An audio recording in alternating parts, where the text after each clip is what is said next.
요한복음 5장 19절에서 25절까지 말씀 찾으신 줄 알고 저와 함께 한 구절씩 교독하도록 하겠습니다.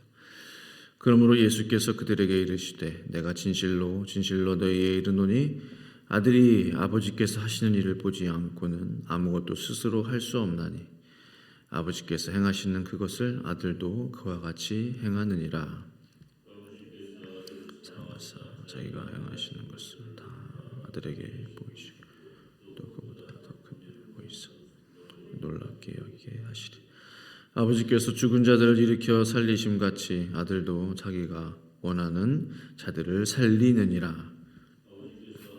심판하지 아니하시고 다 아들에게 맡기사 이는 모든 사람으로 아버지를 공경하는 것 같이 아들을 공경하게 하려 하심이라. 아들을 공경하지 아니하는 자는 그를 보내신 아버지도 공경하지 아니하느니라. 진실로 진실로 너에게 내 말을 듣고 또 나 보내신 이를 믿는 자 영생을 얻었고 심판에 이르지 아니하나니 사망에서 생명으로 옮겼느니라. 진실로 진실로 너희에게 이르노니 죽은 자들이 하나님의 아들의 음성을 들을 때가 오나니 곧 이때라. 듣는 자는 살아나리라. 아멘.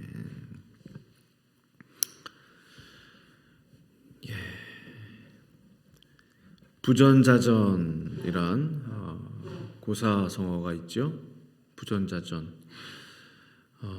그 부모의 그 자녀 피는 못 속인다. 자녀를 오면은 이제 그 부모를 안다. 심지어 이런 TV 프로그램도 있습니다. 세상에 나쁜 개는 없다. 무슨 뜻이죠? 나쁜 개가 문제가 아니라 이제 개를 좀 나쁘게 키운 주인이 문제다. 이제 그런 의미가 있지 않습니까? 세상에 나쁜 개는 없다.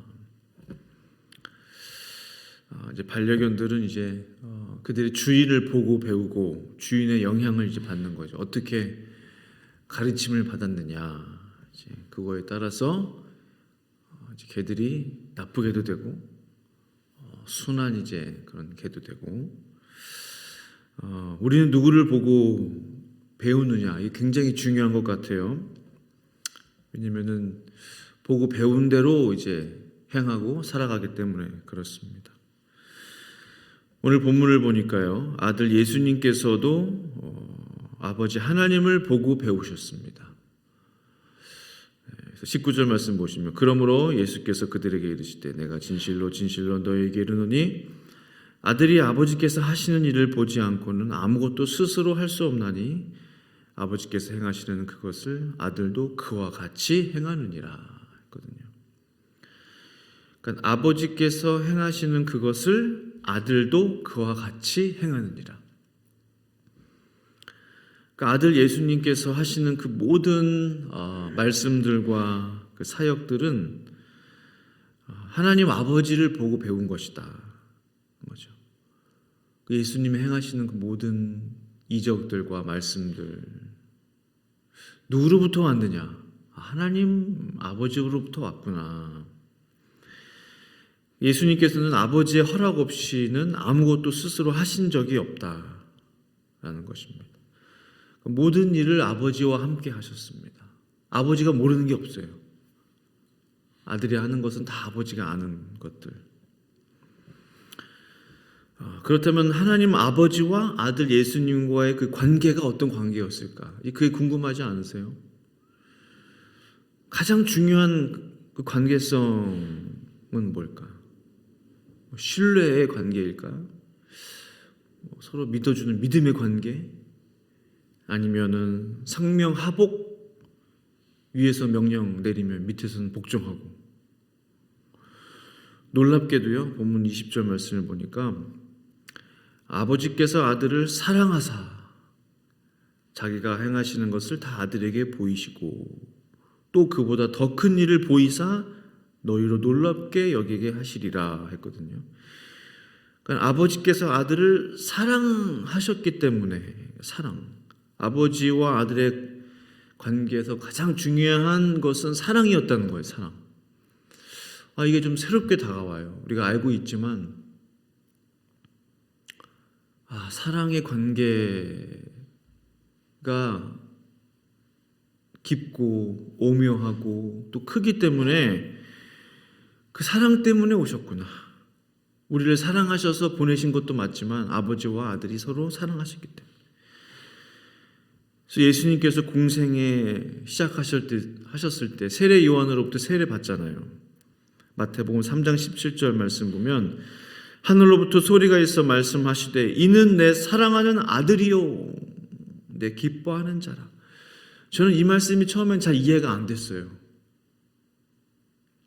세례 요한으로부터 세례를 받는 이 공생의 시작을 알리는 뭔가 내가 너에게 큰 일을 맡기리라, 큰 꿈을 이루리라, 뭔가 좀 그런 거 있잖아요.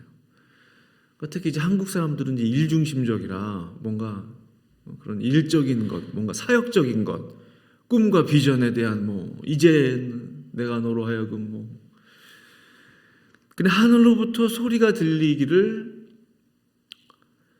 이는 내 사랑하는 아들이다. 마치 또 우리 세상에서 취임식이나 뭔가 어떤 그런 세레모니, 어떤 이벤트, 그러니까 이제 아들이 이제 그 자리에 서는 거죠. 취임을 하거나 아니면 높은 자리에 오르는 어떤 그런 예식을 치르거나. 그러니까 아버지가 딱 나타나서 뭔가 취임사를 한다고 생각해 보세요. 격려사를 한다고 생각해 보세요. 그 첫 마디가 저는 제 아들을 너무나 사랑합니다. 그런 이야기를 했다고 생각해 보세요. 우리 하나님께서 그렇게 하신 것이죠.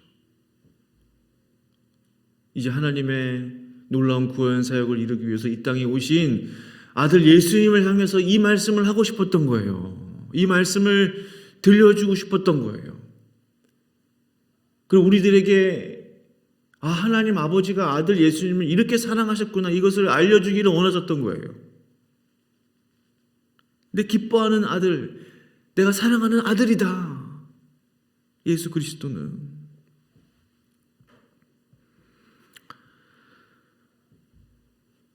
하나님께서 우리 아들 예수님을 정말로 사랑하셨구나. 그냥 거칠에 립서비스 아니고요. 진짜로 정말로 사랑하셨다는 거예요. 사랑하는 독생자 아들 예수를 우리 위해서 주셨잖아요. 그냥 쭉 우리가 배운 대로 머리로 아는 지식 독생자 아들 예수를 우리에게 주셨다. 이게 아니고 정말로 아들을 사랑하신 거예요.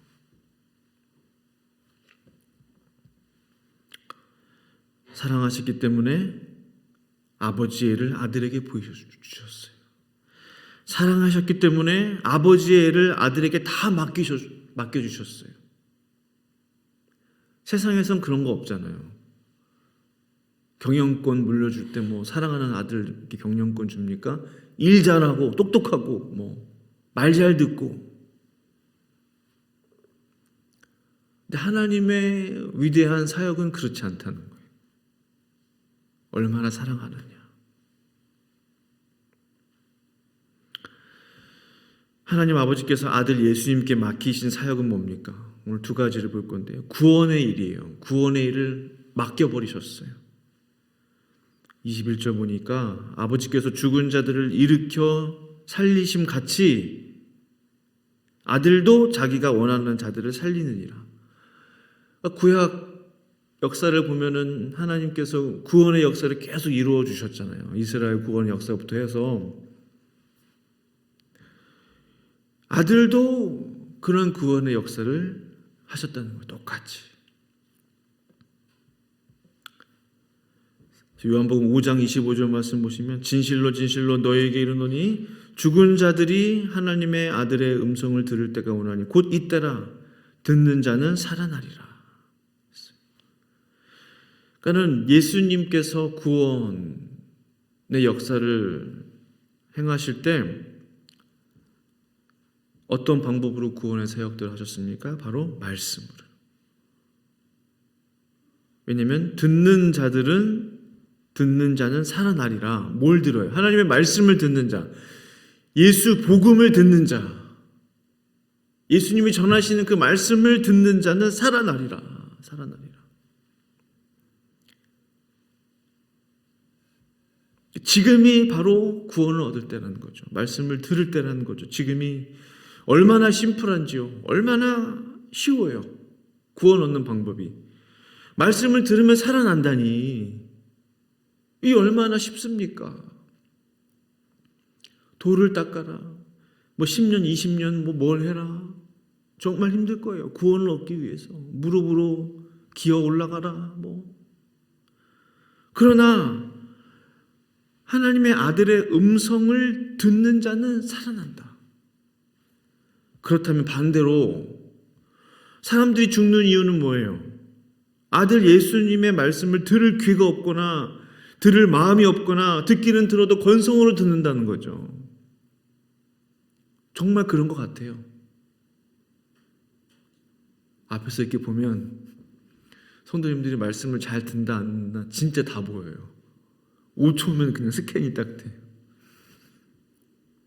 그냥 거리가 좀 멀어도 통한단 말이죠. 영적으로. 말씀에 집중하고 계시는지, 말씀을 정말 듣고 계시는지, 아니면 뭐 그냥 듣는 척 하는데 뭐 부시럭부시럭 뭐 이것저것 그냥.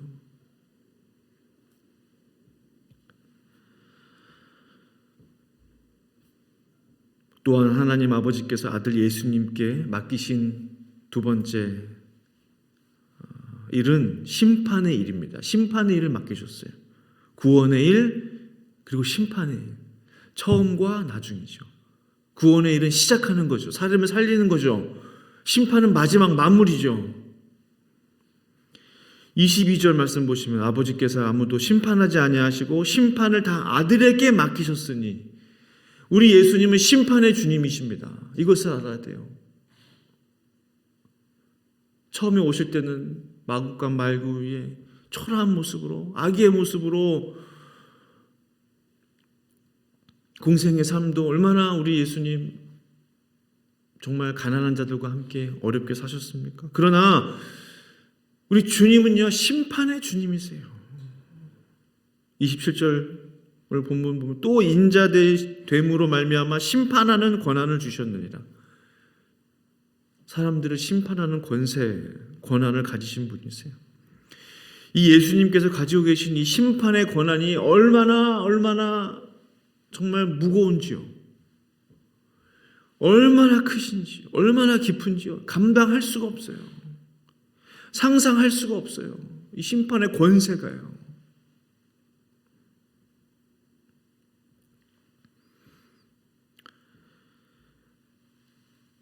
그래서 28절, 29절 말씀 보시면 이를 놀랍게 여기지 말라. 이 심판의 권세. 뭘 놀랍게 여기지 말래요? 무덤 속에 있는 자가 다 그의 음성을 들을 때가 오나니 29절 선한 일을 행한 자는 생명의 부활로 악한 일을 행한 자는 심판의 부활로 나오리라 했어요. 아들 예수님께서 가지고 계신 이 심판의 권세는요, 말씀 그대로 무덤 속에 있는 자가 다 그의 음성을 들을 때가 온대요. 무덤 속에 잠자고 있는 자들을 깨우는 권위의 말씀이에요. 그 증거가 이미 성경에 나와요. 이미 죽은 지 나흘이나 돼서 벌써 냄새가 나요. 썩은 냄새가 막 나요. 죽은 나사로가 어떻게 부활했습니까? 나사로야 나와라. 그럼 나오는 거예요. 다른 말이 필요 없어요. 오늘 말씀 그대로 그의 음성을 듣는 자는 다 나온다고 그랬어요. 죽은 나사로가 바로 그 예입니다. 죽은 지 며칠이 됐든 몇 달이 됐든 몇 년이 됐든 상관없어요. 나와라 하면 나오는 거예요. 그 정도로 우리 예수님의 그 심판의 권세와 권위는 대단한 것이죠.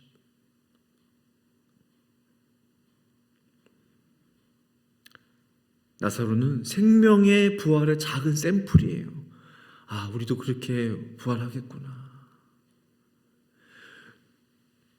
죽은 지 나흘이 돼서 썩고 뭐 흐르고 뭐 그랬을 거 아니에요. 그런데 나와라 했을 때는 그 몸 그대로 나왔겠습니까? 붕대를 풀어주면 온전한 몸이 됐을 거예요. 부활의 몸이죠. 병든 몸이 아니죠. 우리 주님의 메시지 말씀은 정말 죽은 자를 살리시는 생명의 부활의 주권자이시구나.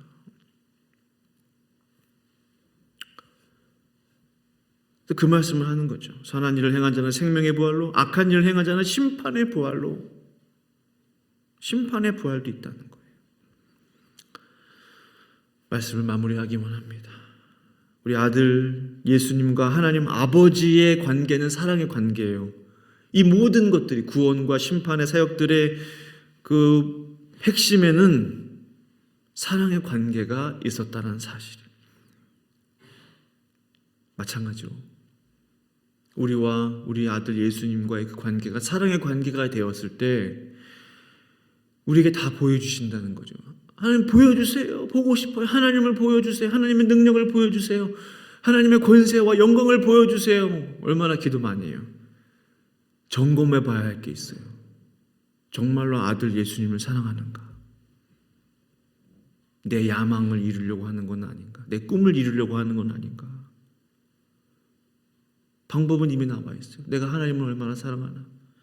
내가 예수님을 얼마나 사랑하나?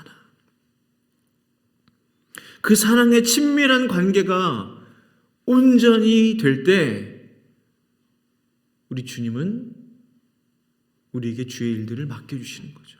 하나님 아버지께서 아들 예수님께 다 보여주시고 맡겨주셨던 것처럼 우리에게 다 보여주시고 맡겨주시는 거예요. 이 사실을 우리가 분명히 믿음으로 우리가 오늘 하루도 하나님 아버지를 더 사랑할 수 있기를 간절히 바랍니다. 그래서 모든 교회 일들, 모든 교회 봉사들 고생 많이 하시죠? 그거의 바람 라인은 다 사랑이 있어야 돼요. 사랑하기 때문에 봉사하고, 사랑하기 때문에 섬기고, 사랑하기 때문에 저는 목회하고 설교하고, 사랑하기 때문에 구제하고 전도하고.